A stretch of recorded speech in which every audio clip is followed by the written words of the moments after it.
दोस्तों, आज का जो समय है इसमें गुनहगार, हत्यारा, क्रिमिनल किसी के भी बीच में हो सकता है। जिस पर हम शक नहीं करते हैं वो भी क्रिमिनल, हत्यारा हो सकता है। हमारा नज़दीकी भी हो सकता है, दूर का भी हो सकता है। आज की जो सच्ची घटना है दोस्तों, वो इसी प्रकार की है। दोस्तों नमस्कार, आदाब, मैं प्रकाश इस घटना के साथ आप सभी का स्वागत करता हूं। इस घटना की शुरुआत होती है 2014 में। सुरेश राणा नाम का एक लड़का, जिसका सिलेक्शन पीसीआर में हेड कांस्टेबल के तौर पर होता है। इसके बाद एक लड़की का सिलेक्शन 2014 में होता है जिसका नाम है मोना। मोना उत्तर प्रदेश की रहने वाली, पीसीआर में कांस्टेबल के पद पर इसका सिलेक्शन 2014 में होता है और पीसीआर में ही हेड कांस्टेबल के तौर पर 2 साल पहले सुरेश राणा का सिलेक्शन होता है। सुरेश राणा की मोना के ऊपर बुरी नीयत है, गलत नीयत है। सुरेश राणा मोना के साथ नज़दीकियां बनाना चाहता है, लेकिन मोना वो जानती है ये शादीशुदा है और वो प्यार नहीं करती है। लेकिन सुरेश राणा मोना से एक तरफा प्यार करता है। इसी बीच में मोना का यूपी में सब इंस्पेक्टर के तौर पर सिलेक्शन हो जाता है। दिल्ली पुलिस की वो जॉब छोड़ करके उसका सपना है कि यूपीएससी क्लियर करके आईएएस आईपीएस बने, तो मुखर्जी नगर में आ जाती है और मुखर्जी नगर में यूपीएससी की तैयारी करने लगती है। अब सुरेश को ये अच्छा नहीं लगा, तो सुरेश एक दिन क्या हुआ, मोना को लेकर के अपने घर की ओर, अलीपुर की ओर ले जाता है। इसी बीच में अलीपुर में एक नाला पड़ता है। उस नाले के पास में उसका गला दबाकर उसकी हत्या कर देता है।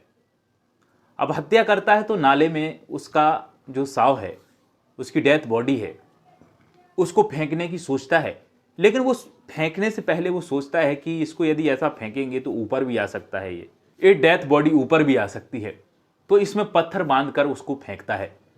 अब पत्थर बांधकर फेंकता है, इसके बाद उसके परिवार वालों को सुरेश कॉल करता है कि मोना गायब है, मोना का पता नहीं है, लापता है। परिवार वाले भी परेशान हो जाते हैं, चूंकि परिवार वालों को पता था सुरेश और मोना साथ में रहते हैं। सुरेश पर बहुत विश्वास करते थे परिवार वाले, जिस पर किसी भी प्रकार का शक नहीं था। और ये परिवार वालों के साथ उसकी रपट लिखवाने के लिए गुमशुदगी की, और यदि पुलिस वाले लापरवाही भी किसी तरह से करते थे ढूंढने में, तो ये फटकार भी लगाता था। मतलब लोगों को शक ना हो, परिवार वालों को शक ना हो, पुलिस टीम को शक ना हो कि ये ही क्रिमिनल है। और ऐसा लगातार 2 साल तक ये करता रहा। इसमें बहुत बड़ा रोल इसके साले ने भी दिया है, राणा के, सुरेश राणा के साले ने, जिसका नाम था रॉबिन। सुरेश राणा ने, इस क्रिमिनल ने, मोना की जो रिकॉर्डिंग थी उस रिकॉर्डिंग को एडिट करके अपने साले को, जिसका नाम रॉबिन था, उसको भेज दी। अब रॉबिन अरविंद बनकर के कॉल करता था इसके परिवार वालों को, और वो जब भी उसकी माँ कॉल करती थी तो उसकी मोना की जो कॉल रिकॉर्डिंग थी उसकी ऑडियो ये चला देता था कि माँ तुम परेशान नहीं हो, मैं ठीक हूँ, माँ तुम फालतू में टेंशन लेती हो। इस प्रकार की रिकॉर्डिंग वो चला देता था। इसने, रॉबिन ने अरविंद बनकर के कॉल गर्ल के साथ में हरियाणा में, मसूरी में, ऋषिकेश में, तमाम प्रकार के जितने भी होटल थे वहाँ पर लेकर के एक कॉल गर्ल को और उसके घर वालों को कॉल करता था अरविंद बन करके कि यहाँ पर मोना है, साथ में है मोना, और उसके जो कागजात थे उस कागजात को भी यहीं छोड़ देते थे वो होटल में ही।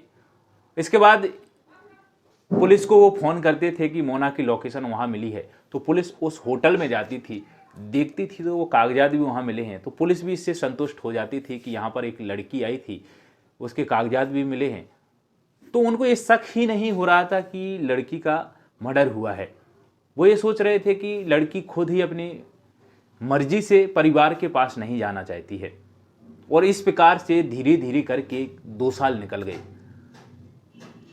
उनके परिवार वालों ने लोकल पुलिस से भी बहुत गुहार लगाई कि मोना को ढूंढा जाए, सर्च किया जाए कि मोना आखिर कहाँ गई है। इसने भी मोना को ढूंढने के लिए तमाम प्रकार की परिवार वालों की हेल्प की कि परिवार वालों को किसी भी तरह से इस पर शक ना हो, कार से करतूत करता रहा। लेकिन कहते हैं ना कि पाप का घड़ा ज़्यादा दिन तक चलता नहीं है, फूट जाता है।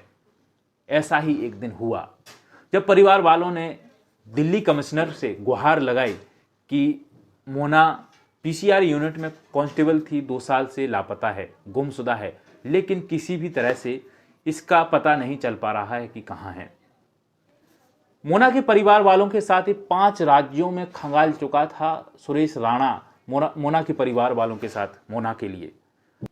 जब इनके परिवार वालों ने, मोना के परिवार वालों ने मोना की गुहार दिल्ली पुलिस कमिश्नर को लगाई तो कमिश्नर ने आज से 2 महीने पहले ही क्राइम ब्रांच को ये केस सौंप दिया जांच के लिए। क्राइम ब्रांच ने सबसे पहले उस नंबर को लिया, उस नंबर को ट्रेस करवाया जिस नंबर से इसके परिवार वालों को, मोना के परिवार वालों को कॉल जाता था, अरविंद बन करके। वो कोई और नहीं करता था, वो करता था रॉबिन, जो कि सुरेश राणा का साला था, हेड कांस्टेबल का साला था। जब उस नंबर को ट्रेस किया गया तो पवन नाम का नंबर था और पवन का नंबर था, लेकिन उस पर जो डीपी लगी थी वो लगी थी राजपाल नाम से। सबसे पहले राजपाल को पकड़ा गया, राजपाल से तलाशी की गई तो पवन राजपाल का दोस्त था और राजपाल ने सभी प्रकार की चीज़ें, सभी प्रकार की वो बातें उगल दी।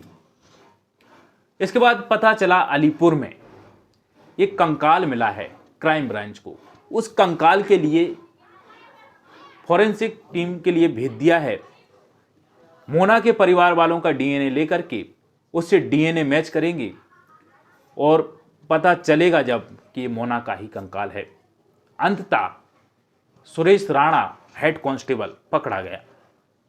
एक खूनी जासूस, एक खूनी किलर, एक साथ में रह करके, एक टीम के साथ काम करके पीसीआर यूनिट में हेड कांस्टेबल था और जिसने ही उसी यूनिट की कांस्टेबल का मर्डर कर दिया। एक तरफा प्यार करता था, उससे शादी करना चाहता था या उसके साथ गलत संबंध बनाना चाहता था, ये तो कह नहीं सकते हैं, लेकिन इसकी नीयत गलत थी। वो लड़की तो आईएएस आईपीएस बनना चाहती थी, लेकिन उसके सपने को ही इसने अधूरा कर दिया और सपने पूरे नहीं होने दिए। दोस्तों, इस प्रकार की कहानी सुनाने का हमारा उद्देश्य यही है कि आप सावधान रहें, सतर्क रहें। खूनी, किलर, क्रिमिनल आपके कहीं भी, कहीं पर भी हो सकता है। आपका नज़दीकी भी हो सकता है, दूर का भी हो सकता है। इससे सावधान रहने की ज़रूरत है। इंसान को पहचानने में बहुत बड़ी गलती कर देता है। जिस प्रकार से हेड कांस्टेबल सुरेश राणा को पहचानने में मोना के परिवार वालों ने बहुत बड़ी भूल की। 2 साल से गुमराह करता रहा उस पुलिस टीम को भी और परिवार वालों को भी। इस प्रकार की कहानी सुनाने का उद्देश्य यही है। सावधान रहें, सतर्क रहें। दोस्तों, अगली कहानी में हमारी मुलाकात होगी। तब तक के लिए अपना, अपने परिवार का ख्याल रखिएगा। नमस्कार।